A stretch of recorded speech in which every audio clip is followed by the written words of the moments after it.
رسالت مآب علیہ السلام کی پیدائش کی 5 وجوہات علماء فرماتے ہیں، 5 مقاصد ذکر فرماتے ہیں کہ حضور اکرم صلی اللہ علیہ وسلم دنیا میں تشریف لائے ہیں، تو آپ کو اور مجھے 5 مقاصد دیکھ لینے چاہیے، تو ہم رسالت مآب علیہ السلام کی تمامی زندگی کو کور کر لیں گے۔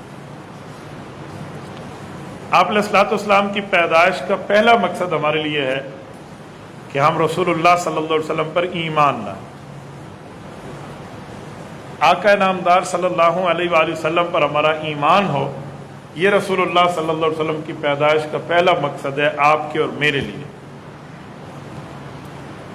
دوسرا مقصد حضور اکرم صلی اللہ علیہ وآلہ وسلم کا ادب کرنا، کیونکہ پیغمبر مصطفیٰ علیہ السلام کا ادب اتنا ہی زیادہ ضروری ہے جتنا رسول اللہ صلی اللہ علیہ وسلم کا مقام اور مرتبہ ہے۔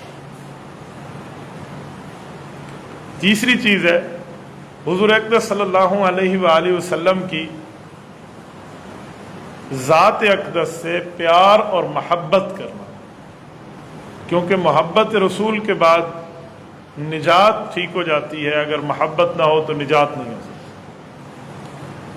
چوتھا مقصد رسالت مآب علیہ السلام کی پیروی کرنا، اطاعت کرنا، اللہ کے رسول صلی اللہ علیہ وسلم کی تعلیمات کو فالو کرنا۔ اور 5واں مقصد ہے رسول اللہ صلی اللہ علیہ وسلم کی ذات اقدس پر درود پاک کو پڑھنا۔ اس کو مقصد بھی کہہ سکتے ہیں، اس کو رسول اللہ کے آپ حقوق بھی کہہ سکتے ہیں کہ ہمارے ذمے آقا نامدار صلی اللہ علیہ وسلم کے یہ حقوق ہیں۔